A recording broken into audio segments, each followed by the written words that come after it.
მე ვიქნებოდი დაახლოებით 2 ან 3 წლისა, როდესაც ქალბატონი ჟუჟუნა მოევლინა ამ ქვეყანას. 78 წლის წინ სოფელ დიდაჭარაში აკაკისთვის მშობლებმა მეუღლე აკვნიდან დანიშნეს. ოჯახის შექმნის ამგვარი ფორმა აჭარის მაღალმთიანეთში მაშინ მყარი ტრადიცია იყო.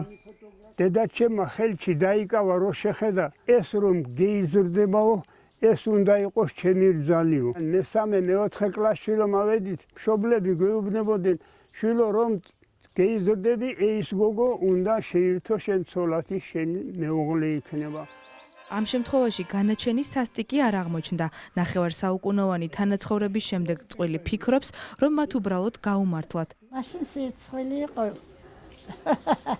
ვერ გამოვიდოდი დედმამის წინაშე და ვერ ვიტყოდი. სხვა ვინმეზე არ მიფიქრია, იმიტომ რომ ერთი მყავდა არჩეული და ვიცოდი რომ ამასთან დაუქორწინებული ყავდა, ეს იყო ჩემი. ახლა აკაკი და ჟუჟუნა შავაძეებს 3 შვილი, 6 შვილიშვილი და 5 შვილთაშვილი ჰყავთ. აკვნიდან დანიშნვის ფაქტი სოფელ დიდაჭარაში ბოლო 50 წელია სულ რამდენიმე ახსოვთ. ადათი კიდევ კარგახანს შემორჩათ ღორჯომის ხეობის მცხოვრებლებს. ეს სოფელი ქურდულია, ღორჯომის ხეობა. ამ თემში ადრეულ ასაკში ოჯახის შექმნის ტრადიცია ჯერ კიდევ საკმაოდ ძლიერია. სოფო ამბობს, რომ ამ სოფელში კიდევ რამდენიმე წყვილი ეგულება, ვინც ოჯახი მასავით ადრეულ ასაკში შექმნა. თავად 15 წლისა თავის თანატოლზე გათხოვდა და უკვე 2 წლის შვილი წყავთ. ამ გადაწყვეტილების გამო მათ სკოლაც მიატოვეს. მეუღლეც ჩემი ტოლა 20 წლის არის. ეხლა სად არის რა შვება? ეხლა ოზურგეთშია ემზადება ეროვნულებისთვის ჩასაბარებლად. მე იმდენად რა ვიცი, ატესტატი არ ამიღია 16 წლიდან 15 წლის ასაკში რო გათხოვდები, მე რაღა უნდა იყო ატესტატი, აქ არ მისწავლია. სწავლის შეწყვეტა სოფოსთვის ერთადერთი კომპრომისი არ ყოფილა. აქ მაგალითად აგრძალულია შარვალი არ შეიძლება, თავზე უნდა დაეხურო და რა ვიცი, ძალიან მოკლე კაბებიც არ შეიძლება. აქ რო ხალხი არის, ანუ ყველა უცნაურად შემოგხედავს. შენც რომ სხვანაირად ჩაიცოდა, მაგის გამო როგორც აქ იცმევენ, ისე ვიცმევ მეც. ხო, სიყვარული შვება ყველაფერს. ჩვენ საზოგადოებაში უფევს მოსაზრება იმასთან დაკავშირებით, რომ თუ ადამიანი ადრე გათხოვდება და ჩაბარდება პატრონს, აი ეს ფრაზა რეალურად გამოხატავს იმ აზრს, რომელსაც ძალიან ხშირად რომელზეც აპელირებენ მშობლები. რამდენმა მშობელმა ისარგებლა ამ არგუმენტით არავინ იცის.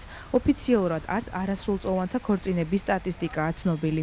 2011 წლიდან 7000-ზე მეტი გოგონა ტოვებს განათლებას ადრეულ ასაკში და არსებობს იმის ვარაუდი, რომ ბევრი მათგანი ადრეულ ქორწინებაში იმყოფება. ადრეული ქორწინების მიზეზებს შორის ორგანიზაცია სამოქალაქო ინტეგრაციისა და ეროვნებათშორისი ურთიერთობის სპეციალისტი ნათია გორგაძე რამდენიმეს ასახელებს. შეიძლება ვისაუბროთ პირველ რიგში დაბალცნობიერებაზე, მეორე მხრივ ვისაუბროთ განათლების მიმართ არასათანადო ყურადღებაზე და არა სწორ დამოკიდებულებაზე. მესამე იმ საზოგადოებრივ აზრზე, რომელიც დროა რომ ნელ-ნელა შეიცვალოს.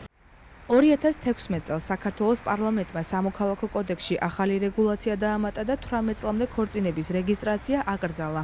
კანონპროექტის ინიციატორი ამბობს, რომ ცვლილების მიზანი ბავშვთა უფლებების დაცვა იყო და მათ მოსახლეობის რელიგიური და ტრადიციული სენტიმენტები არ გაუთვალისწინებიათ. თანამედროვე რელიგია არ ქადაგებს იმას, რომ ბავშვი უნდა გაათხოვო და მისი უფლებები უნდა შელახო.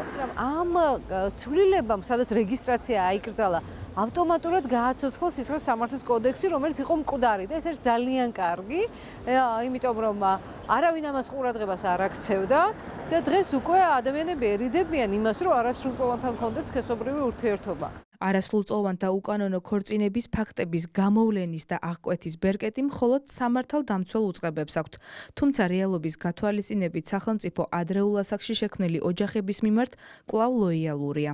კანონმდებლობის კუთხით მე ვფიქრობ, რომ ჩვენ გვაქვს ერთ-ერთი საუკეთესო სტანდარტი. ეხლა გვჭირდება ეფექტური კონტროლი და სასამართლოს თუ სამართალდამცავების რეაგირება, რომ აღსრულება იყოს ასევე ეფექტური. ისეთი ქმარი ყავს, რომ ყოველთვის მისრულებს ჩემს სურვილებს და კარგად ვართ ერთმანეთში ძალიან. 19 წლის სოფო თავის გადაწყვეტილებას არ ნანობს და მომავლის გეგმებს აწყობს. 82 წლის აკაკი შავაძე კი მიიჩნევს, რომ ადამიანებმა საკუთარი ბედი თავად ზრდასრულ ასაკში უნდა განსაზღვრონ. აკვნიდან დანიშნვის წესი საერთოდ არ იყო სწორი. ჩვენი შვილიშვილების ცხოვრება და ისი მოგწონს, რა თქმა უნდა. იმიტომ მოგწონს, რომ ეს უკვე თანამედროვენი არიან.